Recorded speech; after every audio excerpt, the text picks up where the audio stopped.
Go back. So I think for this panel, I'm Kara.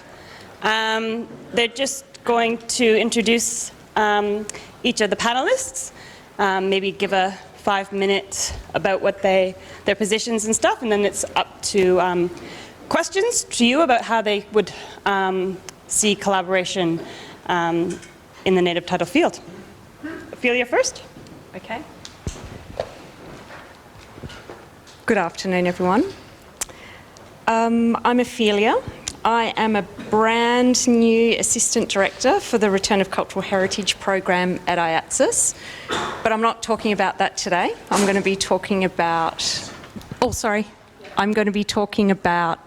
my work in the Native Title Research Unit at IATSIS. I'm going to try and stimulate some conversation by sharing my thought process around the question of where the opportunities are for institutional collaboration in native title. I first thought, yay, collaboration. And as my group over there knows, I really love the experience of robust conversation with colleagues, testing each other out, nutting things out, stretching your brains, ignoring egos to produce something that you really couldn't have done by yourself. And then I started wondering, how can we translate that yay, that excitement and synergy we experience as individuals working through problems together? How do we do that at an institutional level? I, of course, got stuck with the individual structural questions that Kevin and Richard referred to, so I'm kind of putting them to the side. When I talk about institution, I was like, what am I thinking about when I say institution? And so horrifyingly, I went to the dictionary, and it's awesome. A large and important organisation. Okay, so I'm not going to touch on issues of power or control or agency or the potential for very problematic, I'm going to use air quotes, collaborations between institutions and small, if we go by the definition, less important organisations. I'm purposely taking a Western-centric perspective, and not because other organisations are less important, but because I want to think about how big institutions, like government bodies, like the court, like research institutions, unis, do collaboration in the native title sector. Now, I'm a relative newbie when it comes to working with an institution, so I acknowledge that I'm thinking about this type of collaboration with fresh and probably very, very green eyes. I'm also an anthropologist and I like thinking about complicated things, so I'm definitely taking the perspective of my understanding of relational collaboration. So in my thinking process, there's always a drawing part. And this is where I tried to start and capture relationships between institutions working in the native title space. I'm teetering on the edge of systems mapping here, which I know about this much about, so we just won't go there. Other smaller organisations appear because they link the bigger ones, and I've got Aboriginal and Torres Strait Islander people in the middle. I did a heart, and then I thought, no, people will think I'm a hippie, so I turned it into a circle. But, you know, at the heart, this is why we're all here. My quick get it out of my brain sketch shows that we're obviously really closely linked. We are already collaborating, or at least we're in various types of relationships. Some of them are uni flings, some of them are long term, some we admire from afar or wish we hadn't dated, some are co-parenting and some are obviously parental. Basically, I think we have ample opportunities for institutional collaboration within the native title sector. For example, the Native Title Unit, or NTRU at IATSIS, collaborates with many institutions and has done for a really long time. Recently, for example, we had a formal research partnership with another research institute like La Trobe for the first part of the Returning Native Title Materials project. Plug, Tony, fill out the survey, talk to IATSIS about that. Anyway, other institutions such as the National Archives and the Northern Territory Government are also involved in that project. We've worked with CSIRO and NNTC to produce a national survey of PBCs, which includes a report on the findings, which has just come out. Another plug, you can find that online. We have an MOU with the NNTC in providing research for them and engaging with CNTA on the National Compensation Strategy. Belinda was going to talk about that and the Anthro Advisory Group, which I think is a really great example of and an opportunity for collaboration. We'll have to catch up with her another time. I'm sure all of you have got heaps of examples of institutions that you work for collaborating. And what I'm wondering is there an opportunity, particularly in a post-determination, tight money, COVID impact environment, to think about how we can do this collaboration better and much more meaningfully? I don't want to imply that the collaborations that the NTRU or that some of you are doing are not successful or not well done. I've just felt and experienced that seeming constraint and that constant, totally understandable busyness when you're working for an institution, those sometimes stilted meetings with other organisations, and that frustration of not being able to do the thing that we're all really, really trying to do. Obviously, there's many factors in this. I'm just focusing on the collaboration ones. I'm curious as to whether looking up from the busyness and having a think about the structure and the process of institutional collaboration might make it more meaningful and more fruitful. So I've got some questions that I think we could ask ourselves. What works in the collaborations we're already doing and what could be improved? What can we do to make them better, to foster new ones, to use the resources we have, to get that same excited hit and those good outcomes we might get by working with just a couple of colleagues? What structures could we set up? Agreements, MOUs? Can we clarify roles, responsibilities, time frames, contributions? And what about our shared goals? What about acknowledging different needs and constraints? Understanding the spectrum of resources such as skill, time, money, understanding we're all under pressure and that we can probably all share. We can play nicely. What about generosity of spirit? Factoring in leadership impacts and downward pressures. And of course, how can we account for personalities, the individuals, and the different cultures within institutions? My optimist and my pessimist believes that that there is power of individuals within institutions. Collaborations. One of my generous colleagues talked about being transparent and open to challenge. We talked about that over there. And that collaboration's all about trust and obviously relationships. So where I ended up with all of that and all of this is that there are experts in this on how to do institutional collaboration well, and I think as a sector we'd benefit from tapping into this expertise, just like we do or we should do for mediation or governance expertise. Some of us might already be doing that, and I thought it could be a good chance to share some of our experience. Tony gave me a hot tip to have a look at the Collaboration for Impact website. Just to be clear, I know nothing about them. I'm not advertising them, I haven't used them, I just had a quick look. And there's some great resources on there, and there are people out there already who are oh my God, I'm not going to be able to say that. Synthesising, thank you. All these questions, thanks. It will be interesting to explore some of the so-called rules of collaboration, shared goals, shared resources, shared authority, and shared accountability when we next look at collaborating. There's a health assessment tool from the Centre of Social Impact. I've got some of this stuff here if anyone wants to look at it, that looks at the structure and process, and there's some great resource reading lists in the Changing Systems, Power and Potential workshop, which I think Tony might have been at.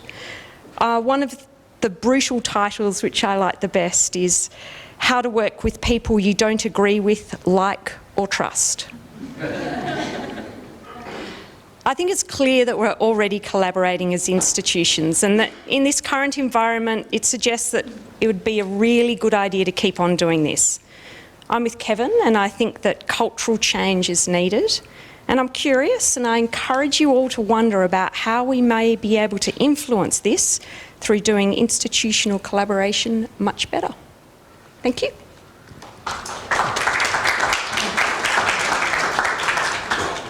Thank you very much, Ophelia, and thank you for inviting me to speak here today. I would actually really like to pick up on a couple of themes that Ophelia has focused on, which is around transparency and accountability and the importance of cultural change. So I'll explain very briefly who I am and what I do. I'll explain where my opportunities for collaboration are, and then I'll leave it up to you to decipher that and figure out if any of it is interesting enough to ask me questions, and I'll be very open to taking questions later. So my name's David Allinson. I'm the Manager of Indigenous and Social Policy at the Queensland Resources Council. The Queensland Resources Council, or the QRC, is the peak body for mining and resource companies in Queensland. So if you have any rotten fruit, now is the time to discharge it. We'll take that as transparent criticism. And the question is, why is that important? What does the resources sector really have to offer? Questions of collaboration in this environment. Well, from my point of view, and the reason why I do my job, is because the resources sector is at a critical point in the relationships between broader Australian companies and traditional owners. And that is that, of course, resource operations typically operate very, very close to Indigenous communities. Because of that proximity, there is a tremendous potential impact, both positive and, as we've seen recently, sometimes, unfortunately, negative.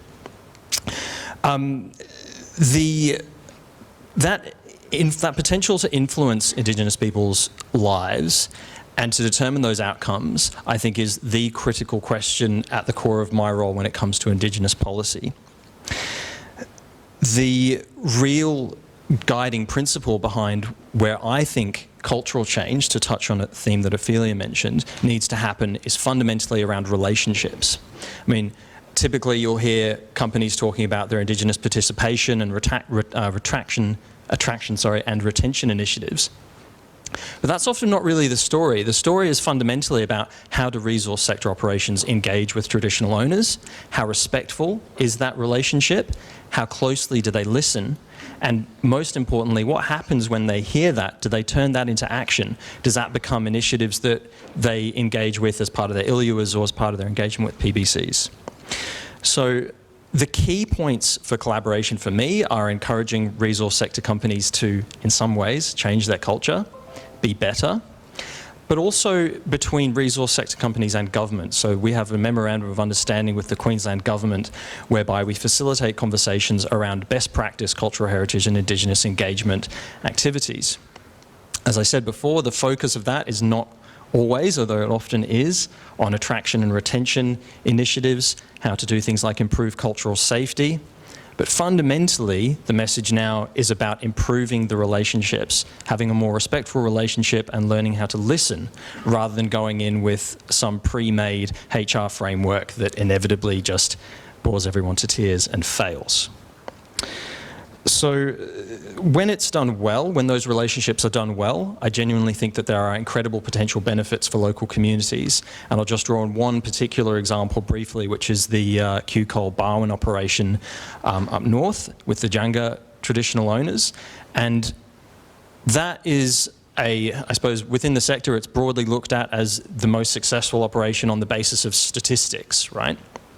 It's got something like a 15% Indigenous participation rate on their operations. They have very, very good positive feedback from their traditional owners and from workers on the ground in terms of why they like working for Q Coal and why they encourage their family members to come and work on that site, right? That's the, that's the sort of the communications and marketing material that you would get. I think the story behind that is far more interesting, which is that 3 years before they even started thinking about the site there, they were in there talking to people in community, building relationships and asking, do you want us here?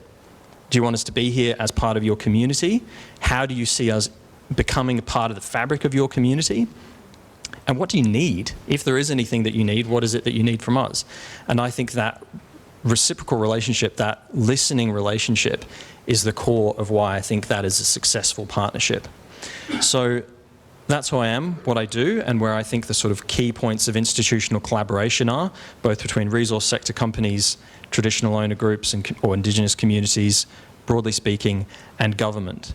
And I'm very happy to take any questions afterwards. Thank you.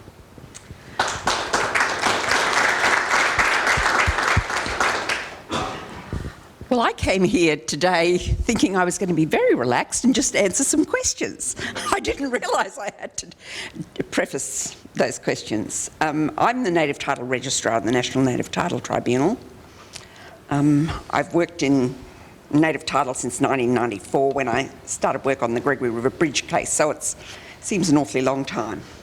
The tribunal's role generally is a collaborative relationship with most of our stakeholders. You'd all be familiar with the work that we do in the Future Acts area. There we do a lot of mapping assistance, geospatial assistance for claimants, for anybody actually who comes to us with a request that relates to a native title claim. And our level of collaboration is obviously going to increase significantly because yesterday, after waiting for 2.5 years, the Native Title Amendment Bill was passed, and the amendments that affect us, which are those that deal with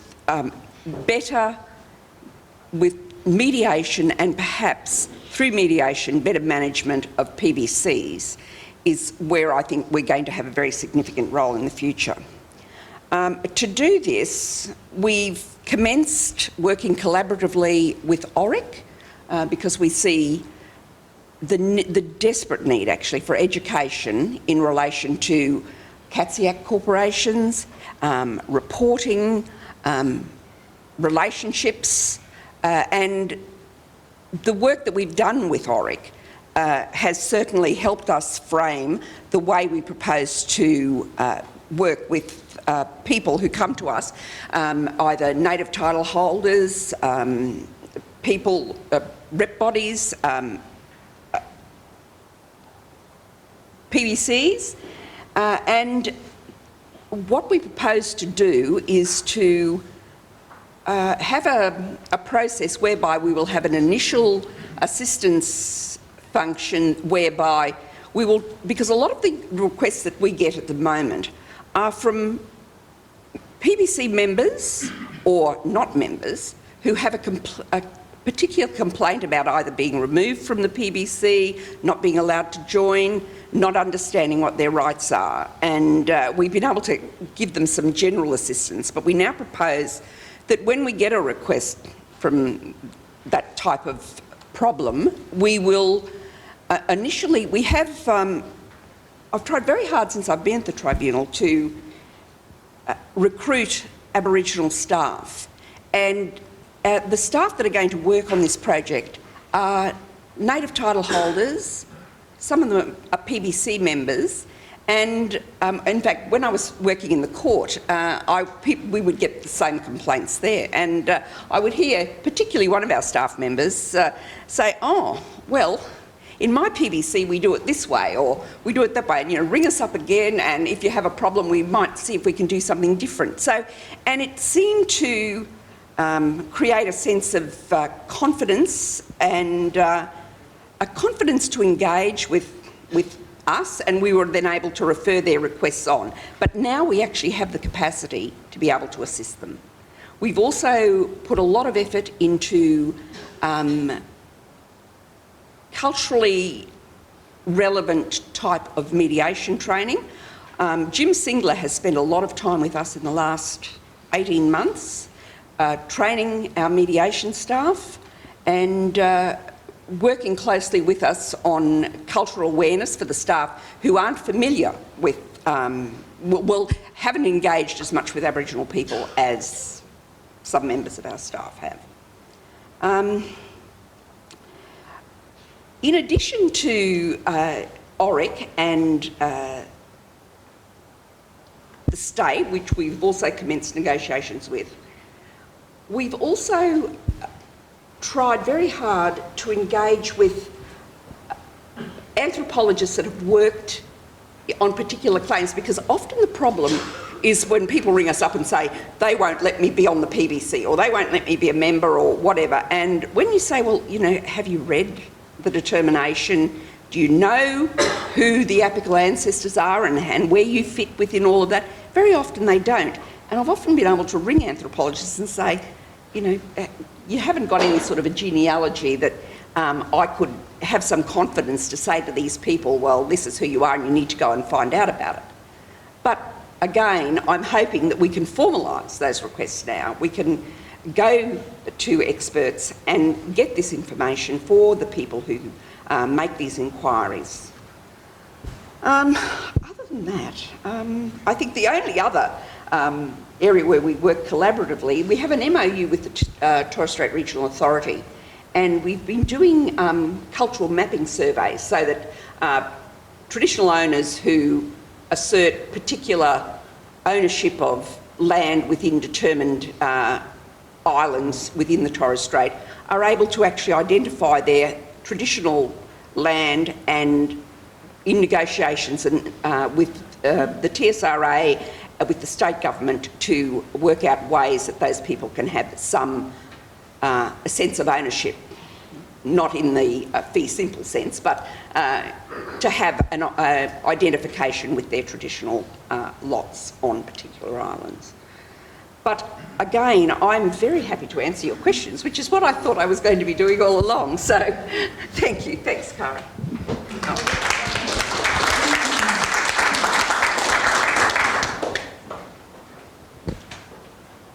Do we have any questions from the floor? You're going to make me ask a question of them. I was told I didn't have to do any work either, but anyway. Where is she? They're all, I've seen a very big theme through all of the panelists, and actually our whole conversation today about the engagement at the very beginning, and how that's been missed in the past. And I saw some really good examples of where you're seeing the collaboration. Do you think that there's room for more, or do you think that some of that collaboration has been quite insular and needs to expand in any way? I think that, actually I've been very interested listening to Kevin Smith all day.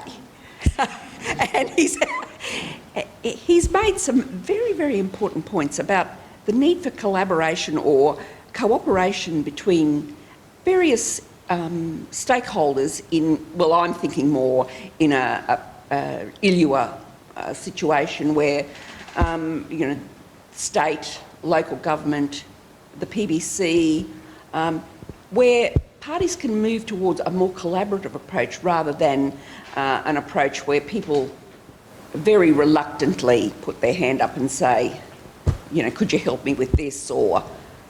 And I think that it leads to really good outcomes.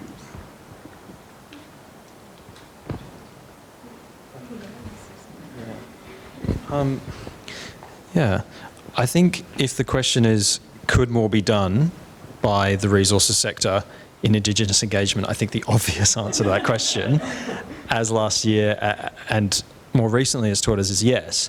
The reason why I focus so heavily on relationships is because I think that's actually something that a lot of engineers don't understand. It's typically engineers who drive a lot of these projects. They just sometimes are missing an element of, they're missing that element that makes them understand that they're engaging with groups of people who have incredibly long and very, very important connections to the land that they are going to be potentially destroying, by consent sometimes, always, preferably. And so the answer is obviously yes, and I'm just sort of riffing on that theme. What best practice, I think, looks like in future is a really important question, because we have a Senate inquiry, we have draft cultural heritage standards. In Queensland, we have duty of care guidelines, which will be changed, I think, when the time comes for them to be reviewed. But what I think fundamentally needs to change is that understanding that when a company goes into a community, if they look at an Indigenous community, and again, that's a sort of a poor term for what we're really talking about, when they engage with traditional owners about what is going to happen on their country, if they go in thinking in parameters of, well, these are the business outcomes we want, the outcomes that they're going to get are always going to be just anemic, really, really limited to those outcomes.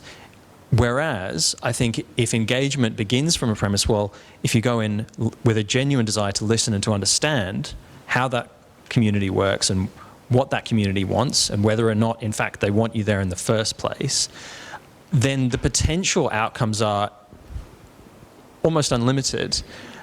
But it has to start with that fundamental change in an understanding about what it means to go into an Aboriginal or Torres Strait Islander community. So could more be done? Yes, obviously. Where does that change need to start? It needs to change with a change in mindset about how engagement is done. I can't really say with any certainty whether or not that is happening now, even after Juukan Caves. I hope that it is. There's certainly a lot of talk about it happening, but I think what we'll need to do is just keep a very close eye on what happens over the next year or two in terms of engagements and how these next few, there's a few wraps that need to be refreshed by big companies. It'll be very interesting to see what the content of their wraps are as they're released, or whether or not they even are endorsed, which is an interesting question. Sorry. There you go. Can I just ask a question to Dave? Oh, sorry. So one of the things you said, David, was that engineers aren't very good at this. So this assumes who is actually doing the negotiations. And if you're talking about changing minds and it's engineers, then, we need something more than a slogan about we need to change minds, because people come with a predisposition out of their own personality, their own disciplinary framework, their role in the company, etc., etc. I wondered if you'd like to comment a bit more, in a bit more of a grounded way, about what you're meaning there. Yeah, thanks for the question, Julie. To be specific, what I meant was we need to change who has power in these conversations and who has decision-making power and responsibility, because typically in those conversations, and especially if we look at, so I'm just going to talk about Rio Tinto briefly, and everything that I'm about to say is on the public record, and they've all said that this is the case, right? So I'm not giving you secret squirrel information. But the decision-making process was really critical to that failure, and that's the catastrophic failure, right? That's the real breakdown of relationships, of understandings, and in some cases abusing processes. And the real question there was who had the power in decision-making process at critical points, who was making the decisions. So my comment about engineers was not meant to be disparaging of engineers. My father is an engineer, and I have a lot of we have a lot of respect for these important men in our lives. However, it's a comment more about who actually gets to determine the content of some agreements, and there are some really open questions even after this Rio Tinto fiasco around what were the role of the lawyers in these conversations. Like how did the PKK lawyers allow them to get to that point? Who was making the decisions? And for me, there's analogies across the sector. So for example, why is sexual harassment so bad in the resources sector? The answer for me is because the people who are responsible for implementing those policies are mine site managers who have a lot of things on their plate, and they get it, and then they have the ability to just go, this looks like a lot of work, and they chuck it over their shoulder. The question is, where are the new decision-making responsibilities going to lie, and how do we give more of a voice to traditional owners in what the content of these agreements look like? Because otherwise, if we don't look at these key decision-making points, then the process is just going to change, and the draft WA legislation looks There are elements of it that just look like pretty fantastic, but in the sense of like Tolkien fantasy. Like there are elements of it that are just bizarre. I think we really need to get real about who makes decisions, who has the power in these agreements. So yeah, sorry. You might not have the answer. You might not have the answer to this, but how do we make those changes? How are you going to change the people who are in power? If they're in power, it's such a hard thing to change who's in power and making these decisions. I'd like to keep talking, but I'd also like to give you an opportunity. Well, I think what I'm going to say is relevant because I think that one of the biggest problems in that space, surely, is the ancillary agreement. So that, and this is the issue that we see as being very important, is the transparency issue. So that you see the ILUA, I mean, we registration test the ILUA, but you don't see the ancillary agreement. And I wonder how many traditional owners actually see the ancillary agreement, other than their lawyers, and how far the informed consent process goes in that situation. So I think it's actually, there's a lot of issues for you guys in that. Yeah, so FPIC is just, this really interesting concept, because you said informed consent. I'm going to take that as, I'm taking that as FPIC, because there's this bizarre sort of debate at the moment about whether or not the Native Title Act is an FPIC consistent or an FPIC coherent act. I mean, there's also discussions about how free and prior informed consent would make its way into these agreements. And there are some interesting trends happening now where you see, particularly in Canada, who have just obviously enacted, and I'm sorry if this is old information to people because I wasn't at some of the earlier sessions, but I think this is relevant, where you have Canada implementing UNDRIP legislation domestically, and you have something called the Towards Sustainable Mining framework going in. These are really interesting FPIC instruments. You also have the Sustainable Development Goals of the UN and the, what I find very interesting, because look, let's just talk about money for a second, because money is at the core of where corporate interests fundamentally lie. And something that is so interesting is the Pacific, there's a framework, and the name has escaped me, which is really inconvenient, but basically it puts pressure on companies to, in order to receive loans from large Australian banks, they must adhere to certain principles. And pardon me? Thank you, the Equator Principles. So the Equator, is it Ecuador? Equator, yeah, no. Thank you, Kevin. God, he just knows everything. The Equator Principles, I mean, that's how you squeeze companies hard, is you say, unless you are going to adhere to a certain standard in terms of your cultural heritage engagement, you're not going to get finance for this company.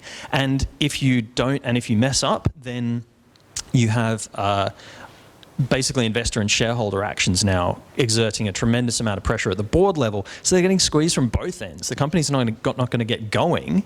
And then there's the accountability at the board level. I mean, if you really want to get real about how to make companies behave better, what it comes down to is actually looking at these new ways of encouraging compliance. And I say that as somebody who works for the peak body of a resources sector, right? Like, there is nobody in the resources sector who genuinely wants to do the wrong thing.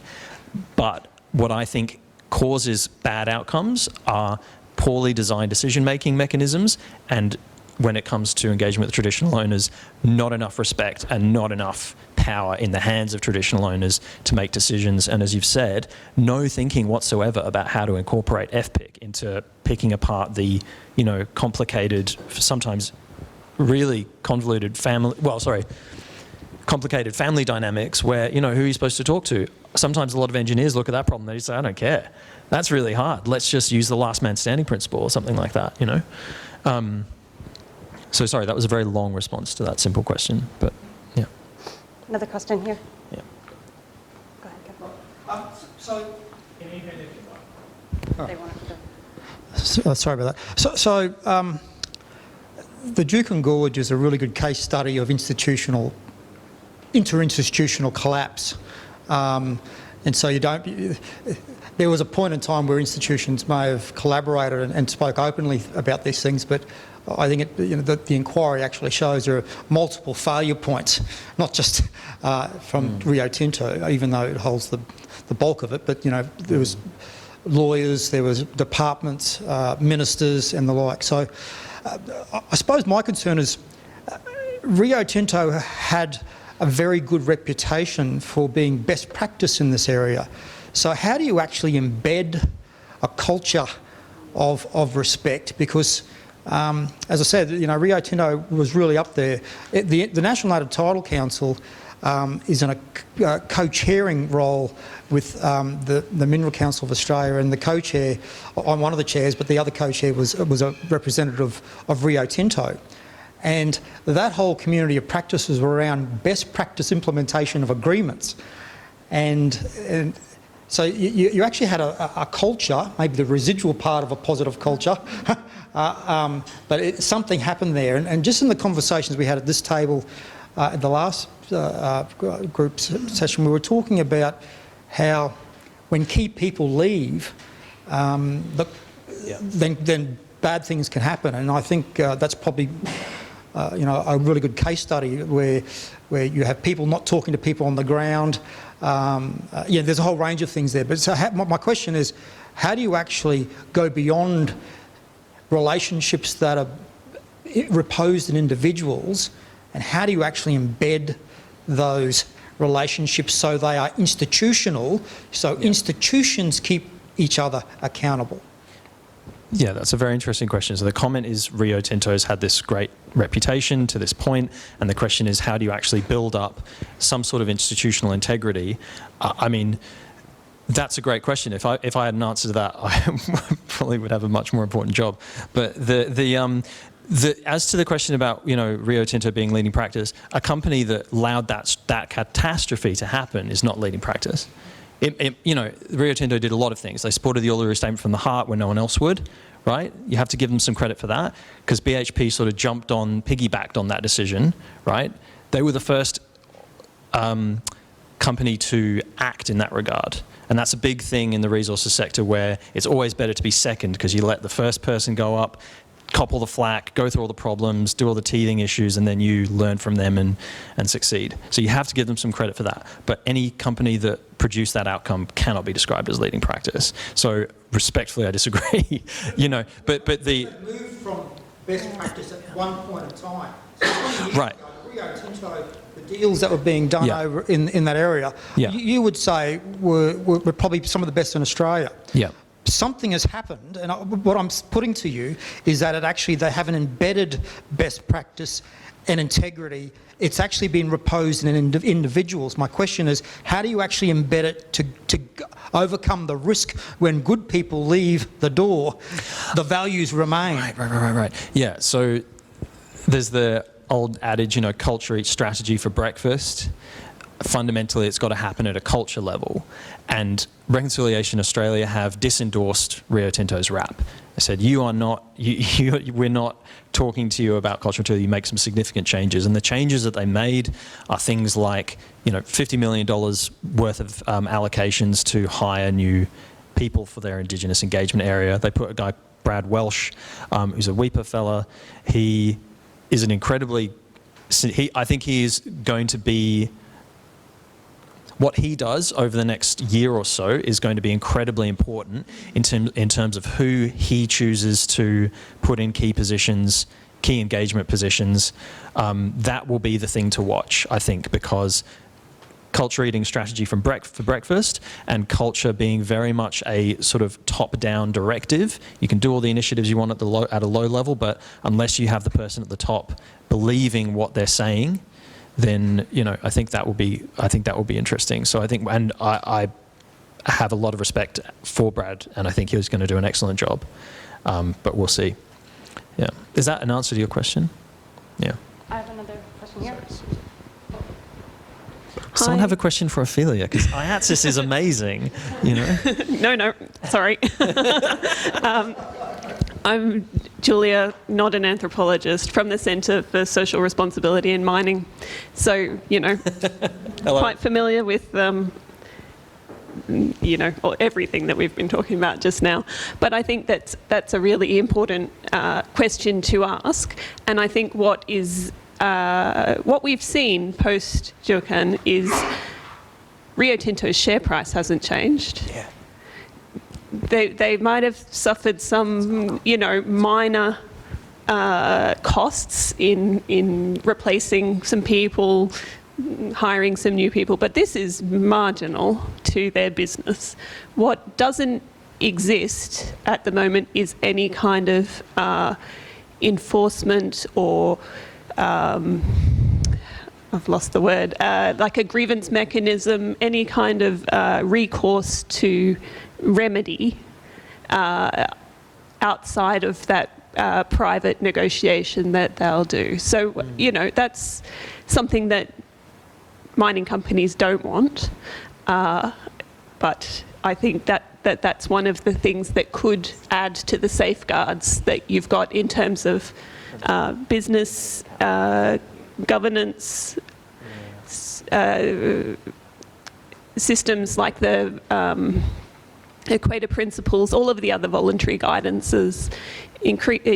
Increasingly we're seeing a call for those to become less voluntary, more accountable, and we're working on that too. Can talk about that a bit. Did you have a question as well? Oh yes. Sorry, Ophelia, I'm just going to ask David another question. David, I want to pick you up on two things that you said. The first is, in your opening remarks, you talked about, the mining companies would go in there with consent, of course. And I wanted to ask you about your awareness of the extent to which Indigenous people do have a choice. You partly touched on free, prior and informed consent, but the appreciation by the resources sector of the obligation of people trying to exercise native title rights, that they really almost have no choice but to consent to extract what is, in the scheme of things, very meagre and illusory at times, protection and benefits. But the second thing, and I know it was a throwaway line, but I do want to pick you up on it, when you talked about you would have a much more important job. And I think that the role that you've been given is actually critical, and I would hope it is more than just marketing, given that the resources sector knows it has a big disaster on its hand. And that disaster revealed to the public things of which we are all aware, in both the inadequacy of heritage protection legislation as well as the fleeting platform that the Native Title Act gives people under a great deal of stress when a future act is proposed and the timeframes commence. So I wonder if you might comment on those two things. I'd love to. I should say I'm okay being a piñata. I'm aware of the fact that when it's hot, I get pink, which is an appropriate colour for a piñata. So hit away. And Susan, I have heard you speak before. I know this is embarrassing, but I admire some of the comments that you've made previously. So especially on consent, I accept what you're saying. I am not as eminent a lawyer as you are, and so I'll simply say that when it comes to consent, from in an abstract sense, consent is a concept related to power, and unless we fix the power problem, there will always be these problems in terms of consent, people feeling that they must consent. And I've seen that firsthand working in regional areas, working for Aboriginal corporations, where you're taking an agreement to someone who is living in a tent. Sorry, I don't want to get too emotive, but people who are in incredibly precarious financial positions, when you dangle an opportunity to give them 50 grand, even for a minor exploration lease for some, iron ore, what do you think they're going to say? Like, this is a problem that you can't fix with policy. This is fundamentally a question of power and respect, I think. So I don't really have too much to say to you other than I agree on your point about consent. On your point about my comment about wishing myself into a more important job. The reason why I enjoy my job is because it's tense, like it's a point of tension. My previous roles, I previously worked on the Uluru Statement from the Heart for 3 years, designing some of the policy around the voice to government proposal. And I enjoy that work very much, and I very much enjoy being an advocate for the rights of Indigenous peoples as a non-Indigenous person, right? But I feel like there is way more change that needs to happen in the resources sector, and that change needs to happen far more quickly, and there are lots of other well-meaning white lawyers who are very happy to take up jobs working on the Uluru Statement from the Heart campaign. So I like my job. That was an off-the-cuff remark, but I enjoy it because it's tense and because there's a lot of potential for change and because it's very difficult. So yeah, I hope that satisfies you. Now, does someone want to ask about IATSIS? Is there any questions for Ophelia or for Chris? Because it's a venerable institution, and we're talking about institutions. Yeah. I have a question for all of you, and it's a little bit of a Dorothy Dixer, but speaking from the university perspective, I'm curious how each of you would see collaboration with researchers and anthropologists and you know, people in the university sector, and maybe more generally with independent and other anthropology researchers. That is one. Well, I'll take this one. I mean, I think IATSIS loves it and wants to do it. It's just how we do it, I guess. And this is part of my frustration, I guess, is sometimes you've got all these fantastic ideas and I can work with these people and this is what we can do, but then there's the machine that needs to be, you know, we have to go through particular processes to get there, and I think we might have had some early experience of that. I think going back to what Cara said about, always get your name wrong, engagement at the very beginning and collaboration at the very beginning of a project so that we can talk about what it is we actually want to do, how we could do it, what resources we've got. And it makes it a bit more of an even ground. And I think particularly at the moment when universities are being eviscerated, I mean, this is the time for institutions to be looking to the experts that are there and to consultant anthropologists, because I mean, my personal opinion is, why wouldn't you go to the expert to do the thing that you want to do? Because you're probably doing 50,000 other things. I mean, it seems really naive and simple, but I think that it almost is that simple. Why not look out? And maybe that's where it comes to some of these structural things about how we're going to set up those relationships so that it's a bit easier. We can just roll out the thing and get on with it. Does that sort of, yeah. Yeah. Do you want to have a crack at that one? My answer's going to be very short. We can really only do what the Native Title Act allows us to do. So really engagement with the university is not one of the things that are listed in the Native Title Act. So whilst we do obviously have good working relationships with a lot of people, and we certainly assist students particularly, and particularly in our Perth office, that's as much as we can do, really. Sorry, I can't let you both off the hook. Can't let you both off the hook quite that easily. As you know, many people have enormous repositories of information that have been created with the biggest investment ever made nationally in knowledge by, for and about Indigenous people. The access to that information is a hotly contested space. And whether it's the research bricks from the tribunal or what do we do with all our anthropological reports, and then if we give it to IATSIS, who gets to access it, because the gatekeeping around that information is higher and higher and higher. The other huge repository is, of course, the Federal Court, and we have been talking about proper curation of that information since Michael Black was convening national users forums, and there's never been a solution. It's never attracted the resources, and I know of many people with collections of material who won't give it to IATSIS precisely because it becomes inaccessible. With people trying to access Tyndale for various purposes and being hanging off the anthropologist's discretion about the extent to which they might or might not see it. The contest in the federal court about accessing the reports is breaking out in decisions all over the place, including from Justice Mortimer and recently Justice Katzmann. So the mere idea of saying, well, we'll look after it for you, doesn't answer any of those questions, and in fact removes it in a way from the marketplace that created it and from the people who really need access for good or ill. And so I wonder whether Ophelia maybe and Chris might comment on the hot topic around this information, which contains so much and yet often is locked up in a way that deprives it of what it could contribute. When I worked in the court and it was, in fact, the claim I was working on was Calcadoon, which I thought I knew a fair bit about.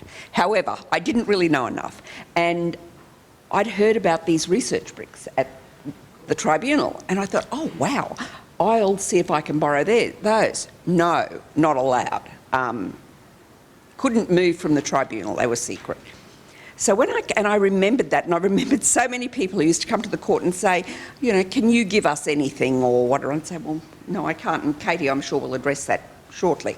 But when I came to the tribunal, I decided that when I looked at I was so disappointed. I was expecting really exciting, secret sort of stuff, but it wasn't. It was a lot of secondary source material. It was enormous bibliographies. There was some summaries done by resident anthropologists in the tribunal. And I thought, why don't we share these? So we went through a process of getting advice from the most preeminent silk in the country on intellectual property. We digitised all of the reports and we redacted, we complied with the Privacy Act and the Copyright Act. So then we now have the bricks and people can contact us and we can either email them to them or where it's people who live remotely, can't have access, or don't have the sort of technological assistance that they would normally have in a city, we will print off material and post them. And it's actually been quite a revelation because also, and it's mainly people in places like Dirranbandi or all sorts of places where they don't have a library, they can't run down the road. And so the bricks have seen the light of day. But there's no work been done on them since 2012, which is when the court took over. They were prepared for mediation, for members' mediation. And they're very comprehensive, a lot of them, in terms of the materials that are available. So, but I'm sure Katie can talk to you about the situation in the court. I'm conscious we don't have a lot of time, but the court's obviously restricted by the federal court rules in terms of access to material on the court files. And so after about 12 years of trying to work with National Archives to work out an access agreement which would ensure that any access by the public was in accordance with the federal court rules, the court has now decided it's going to retain all the native title files indefinitely. So all access requests go through the court to ensure compliance with the rules. So there's two categories of material in federal court files. Some are unrestricted, which are fairly much like the applications and sort of administrative things, and the other category is restricted, which includes the connection reports or the affidavits. So in native title, those decisions are predominantly going to judges now because of the sensitivity around that material. You know, it's often very difficult to work out whether a particular request, someone requesting the material was a party to the matter originally or not, because you've got the pre and post determination situation. So there's so many complicated factors. The court's going to keep the material. The judges will make the decision on the restricted material. the requests we're getting in at the moment, generally there's communication back to the rep bodies, etc., to ask for views about the particular request. So the thought from the Chief Justice was that was the best way to make sure that balancing sort of public interest and access to justice with issues around sensitivity of cultural material could be preserved. And on top of that, I finally got approval to digitalise everything so that we've got that material for permanent retention into the future because of the importance of it. So we have material, a lot of paper files from the material that came from the tribunal over sort of 98 through to 2014. Everything's paper files, a lot of old technology. So we are in the process of making sure that's all digitalised, trying to cost it, upgrade all the like old floppy disks and camcorder files, preservation of evidence so that it can be retained indefinitely, but it will be subject to the Federal Court rule process for access. I don't know, are there any questions about that? Does that answer some of what you've said? So you may not like what the judges say, but it's taken 12 years and eventually it's thought we're never going to get an access agreement with archives that keeps everybody happy, and particularly the court, and the Federal Court files are not covered by the Archives Act as opposed to the tribunal's files, which are. Hey, It's 5 oh o'clock. my God, that was my question. If anyone wants to talk to me about returning native title materials, it's a personal passion. IATSIS has got a couple of projects on that Tony is doing. I just want to be super clear that the current project that I keep on saying Tony because I'm not in that unit anymore, which is about documenting personal archives, is not about getting that material into the IATSIS collection. I could talk about this for 45 minutes, so feel free to come and chat to me about that. Maybe we need to have a talk. It's a really big issue. Access is a really big issue. Sorry, I know you're all really keen to go. Just one last comment I've said at tables is the first thing we look at in the court if we get an access request is if there's any orders about access to the material.